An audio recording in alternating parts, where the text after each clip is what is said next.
ॐ भूर्भुवः स्वः तत्सवितुर्वरेण्यं भर्गो देवस्य धीमहि धियो यो नः प्रचोदयात्। ओम शांति शांति शांति ही। नमस्कार दोस्तों, ये वीडियो में आदि शंकराचार्य की वेदांता के ऊपर बहुत ही प्रसिद्ध और पवित्र ग्रंथ तत्वबोध के ऊपर बना रहा हूँ। इस तत्वबोध पर मैंने इंग्लिश में भी वीडियो बनाया है और ये हिंदी में बना रहा हूँ। शुरू करते हम पहला वीडियो। ग्रंथकार की प्रतिज्ञा। साधन चतुष्ट संपन्न अधिकारिणाम मोक्ष साधन भूतम ततो विवेक प्रकारम वक्ष्यामः।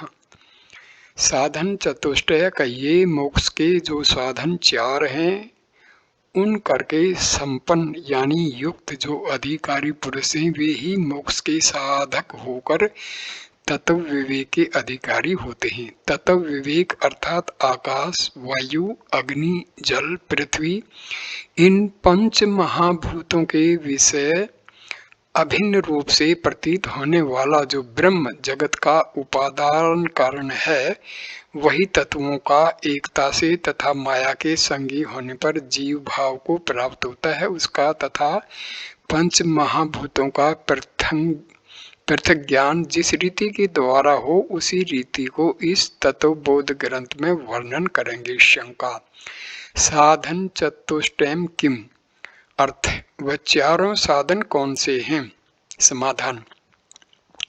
नित्य अनित्य वस्तु विवेकः, मूत्रार्थ फल भोग विरागः, समाधि षट संपत्ति मुमुक्षुत्वम चेति।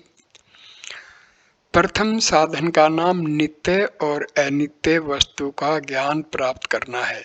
यह जब पूर्ण सिद्ध हो जाए तो दूसरा साधन करे, यानी इस लोक तथा परलोक इन दोनों के बीच जो जो पदार्थ हैं उनके भोगने में अनिच्छा होना दूसरे साधन का कार्य है। अब तीसरे साधन के सिद्ध करने में शम दम आदि जो 6 पदार्थ हैं उनको ठीक सिद्ध करना तीसरा साधन है। जब ये तीनों साधन पूर्ण हो जाएं तब मोक्ष की इच्छा करना साधन का नाम है, करना चतुर्थ साधन का नाम है। इनमें एक भी कमजोर होगा तो साधन चतुर्थ साधन सिद्ध नहीं हो सकेगा। जैसा कि व्यास जी ने कहा है कि अर्थातो ब्रह्म जिज्ञासा, यानी चारों साधनों को पूर्ण करने के पश्चात ब्रह्म इच्छा करना उचित है। शंका। नित्य अनित्य वस्तु विवेक का, अर्थात नित्य और अनित्य वस्तु का पृथक पृथक ज्ञान क्या है, इसका समाधान। नित्य नित्यस्त्वेकं ब्रह्म तद अतिरिक्त सर्वं नित्यम अमेव नित्याय नित्य वस्तु विवेक है। अर्थात नित्य अर्थात तीनों कालों में सत्य स्वरूप रहने वाला केवल ब्रह्म है। उसके अतिरिक्त यह जो सथावर जंगम रूप याव मात्र जगत है सो संपूर्ण अनित्य है, यानी समय पाकर सब नष्ट हो जाता है। इसका मतलब यह है कि नित्य से प्रेम करता हुआ अनित्य की जरा भी इच्छा न करना, यह प्रथम साधन संपूर्ण साधनों की प्राप्ति का मूल कारण है। अब दूसरे साधन की क्या विधि होगी, इसलिए पुनः पूछते हैं। शंका। विराग का, अर्थात विराग क्या वस्तु है। समाधान। इह सवर्ग भोगेषु इच्छा राहित्यम। इन ई शब्द का अर्थ यह है कि संसार के पदार्थों को इच्छा अथवा इस देह के लिए प्रत्येक वस्तुओं की इच्छा और स्वर्ग के भोगों के लिए अभिलाषा रहित होना, अर्थात दोनों लोकों के विषय भोगों की इच्छाओं का त्याग ही विराग है। विराग कहो वैराग्य।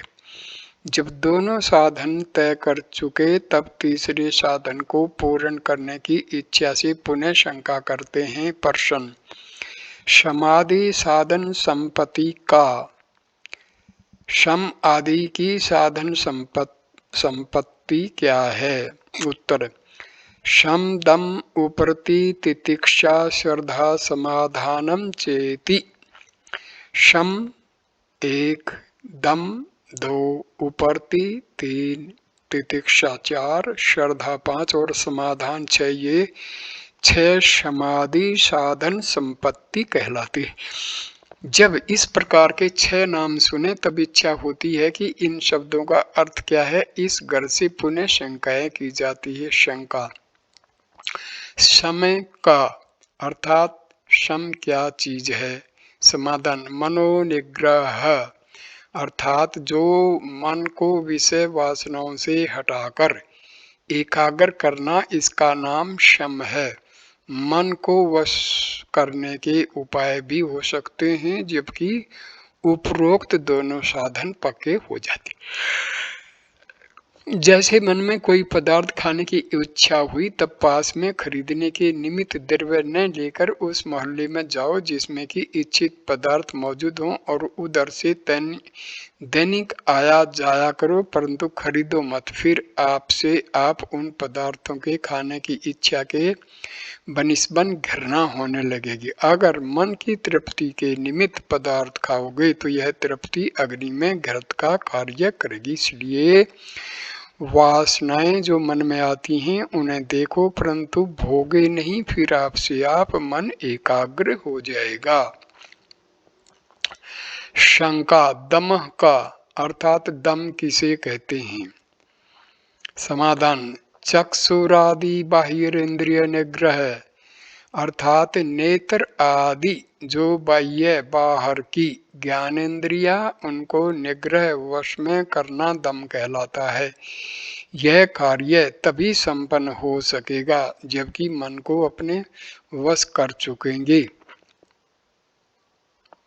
क्योंकि वे ज्ञानेन्द्रियां बगैर मन की सहायता के किसी विषय भोगों को प्राप्त नहीं कर सकती। इसलिए प्रथम साधन को ठीक करके पश्चात इस दूसरे साधन को पूरा करने की चेष्टा करो। शंका, उपरति का अर्थात उपरति किसे कहते हैं? समाधान, सब धर्म अनुष्ठानमेव अर्थ सब कहिए इस देह में निवास करते हुए अपने को पहचानना ही इस शास्त्र में सब धर्म है। उसी का अनुष्ठान अर्थात चेतन साक्षी धर्म की निष्ठा करके शब्द स्पर्श आदि संपूर्ण विषयों से चित्त की वृत्ति को हटाना अर्थात आत्मा का विचार करने में लीन होकर सब प्रकार के धर्म लौकिक व्यवहारों से उदासीन होना एवं उपरोक्त संपूर्ण साधन सिद्ध होने पर सामाजिक धर्म परित्याग करने में पाप का स्पर्श नहीं होता। शंका, तितिक्षा का अर्थात तितिक्षा क्या है? समाधान, शीतोष्ण सुख दुखादि सहिष्णुत्वम सर्दी गर्मी सुख दुख तथा आदि शब्द से मान अपमान लाभ अलाभ जय पराजय इन सब को समान समझना, इसका नाम तितिक्षा है। अगर एक गरीब मजदूर लोहार की दुकान में दिन भर उष्णता को सहता हुआ तथा कार्य की गलती होने पर अपमान को धैर्य से सहता है तथा व्यापारी जन लाभ हानि को सहते सूरवीर लड़ाई में जय पराजय को सहते हैं, तो क्या ये संपूर्ण जन भी तितिक्षा के अधिकारी हैं? तो इतने शब्दों का मूल उत्तर यही है कि उपरोक्त जन मायाश्रित अनित्य पदार्थों के इच्छुक होकर जगह जगह उपरोक्त बातों का सामना करते हैं, इसलिए तितिक्षा के अधिकारी नहीं माने जा सकते। तितिक्षा के अधिकारी वे ही बनेंगे जो कि दोनों साधनों के पश्चात तीसरे साधन की 3 सीढ़ियों को तय कर चुका है तथा तय करने में जो उपरोक्त घटनाओं का सामना करता है वह तितिक्षा का अधिकारी है। शंका, श्रद्धा की दृष्टि अर्थात श्रद्धा किस प्रकार की होती है। समाधान, गुरु वेदांत वाक्य विश्वास है श्रद्धा। गुरु और वेदांत शास्त्र के वाक्यों में विश्वास करना। जो गुरु वेदांत शास्त्र के वाक्यों का यथार्थ उपदेश करते हैं उन पर विश्वास रखना श्रद्धा है। शंका, समाधानम किम अर्थात समाधान क्या है। चित्तई एकाग्रता का समाधान अर्थात सावधान होकर निरंतर एकांत में निवास कर उपरोक्त गुरु के वेदांत वाक्यों को ध्यान से सुनकर चित्त की वृत्तियों का दमन कर साक्षात अहम ब्रह्म ऐसा निश्चय करना ही समाधान कहलाता है। इस प्रकार से तीसरे साधन की छठी सीढ़ी पार कर चुकने के बाद चतुर्थ साधन में प्रवेश करें। जब तीनों साधनों का ध्यान से सुन चुके तब चतुर्थ साधन के सुनने की इच्छा से शंका करते हैं। शंका, मुमुक्षुत्वम किम अर्थात मुमुक्षुत्व क्या वस्तु है। समाधान, मोक्षो में भूयादितिच्छा अर्थात मोक्ष अर्थात निखिल दुख निवृत्ति पुरस्परम स्वातम आनंद वापति यानी संपूर्ण मायाश्रित दुखों से निवृत्ति होकर निरंतर आत्मा आनंद की प्राप्ति होकर जन्म मरण आदि रूप जो संसार उससे मेरी मुक्ति हो जाए ऐसी इच्छा का नाम मुमुक्षुत्व है। यह धारणा तभी होनी चाहिए जबकि उपरोक्त तीनों साधनों का कार्य संपन्न कर चुका हो, क्योंकि बगैर मार्ग को तय किए किसी स्थान में पहुंचना असंभव है। जब चारों साधन मनुष्य तय कर चुकता है तभी संसार में जो तत्व सारांश हैं उसके जानने का अधिकारी होता है। जैसे कि एतत् साधन चतुष्टयम् तत् तत्व विवेकस्य अधिकारिणो भवन्ति। यह जो हमने ऊपर चार साधन कहे उन्हें यत्न करके सिद्ध करने के बाद वह ज्ञानी पुरुष तत्व यानी इस संसार में निरंतर रहने वाला निर्मल तथा पंच महाभूतों से अलग जो परमात्मा वह प्रत्येक रचना का करके किस भांति से असंग रहता है उस रहस्य के जानने का अधिकारी हो सकेगा। शंका, तत्व विवेक का तत्व विवेक क्या है।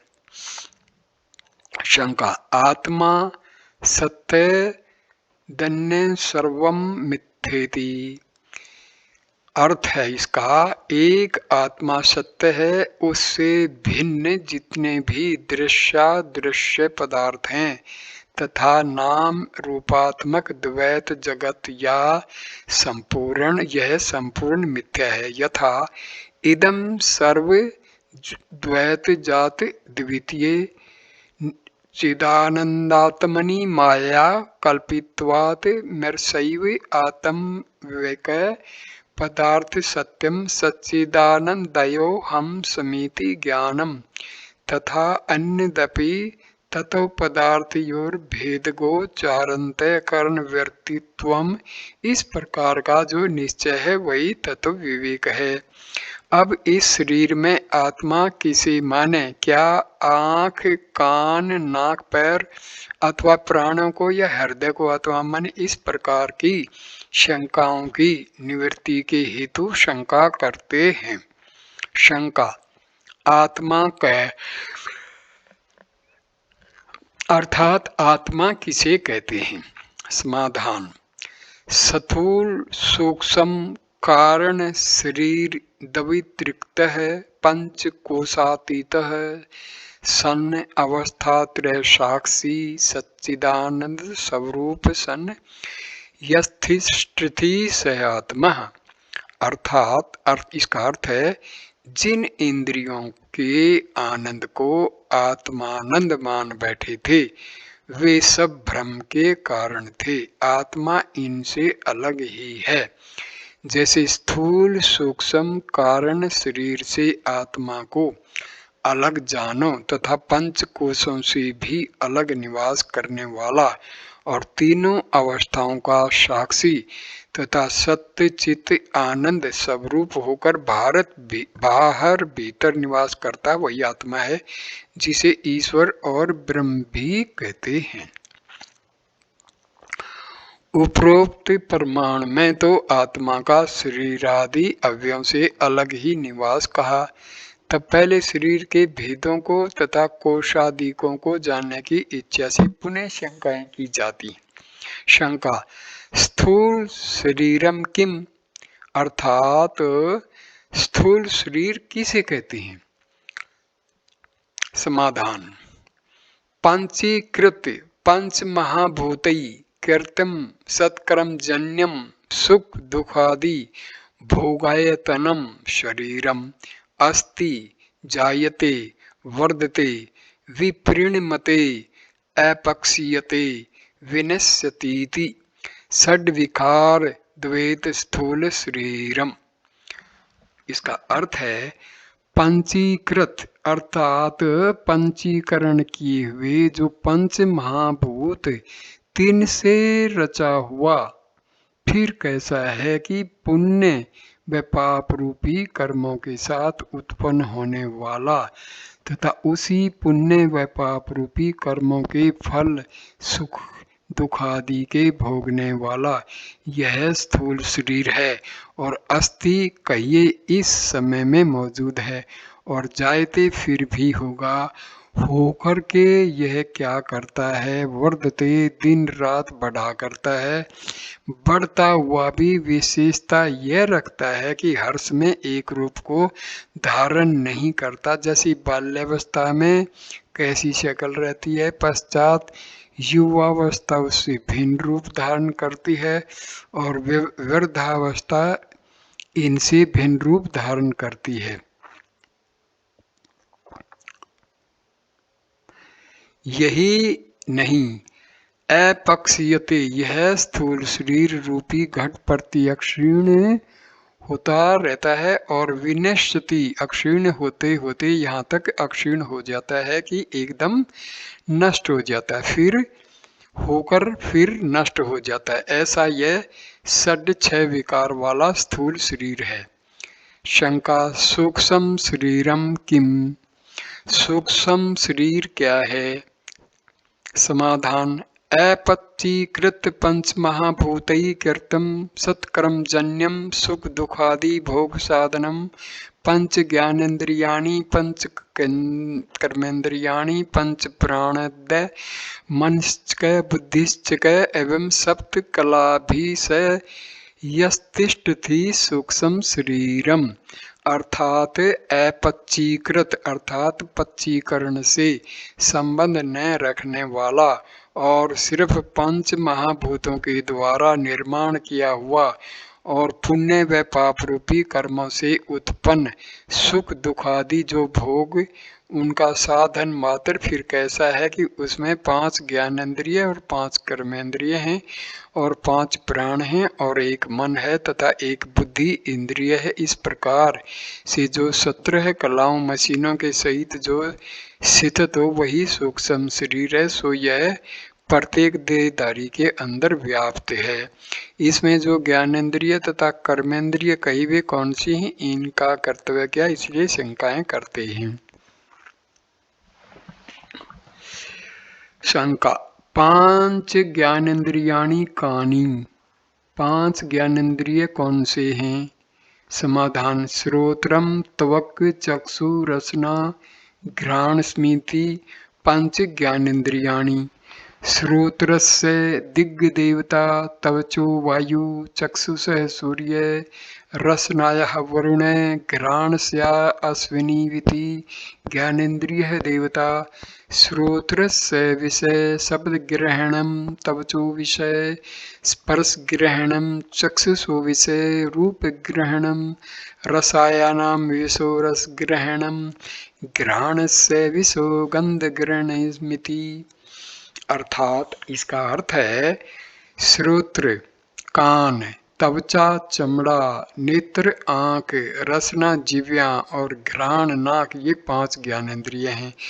प्रत्येक देवता का इस शरीर में निवास है। जैसे कानों के देवता दिशाएं हैं तथा त्वचा के देवता वायु हैं, नेत्रों के देव सूर्य हैं, जिह्वा के देव वरुण हैं, नाक के देव अश्विनी कुमार हैं। अब इनके कर्तव्य वर्णन करते हैं। कानों का कर्तव्य है शब्द का बोध करना, चमड़े का कर्तव्य है स्पर्श करना, नेत्र का कार्य रूप को ग्रहण करना, जिह्वा का कार्य खट्टा मीठा आदि रसों को ग्रहण करना, नाक का कर्तव्य है कि गंध को ग्रहण करना। इस प्रकार ज्ञानेंद्रियों के देवता तथा कर्तव्य वर्णन किया। अब इन इंद्रिय जगत का कर्तव्य क्या है तथा परस्पर में संबंध रखकर किस प्रकार अपना साम्राज्य बना रखा है, उसी विषय पर दृष्टांत कहते हैं।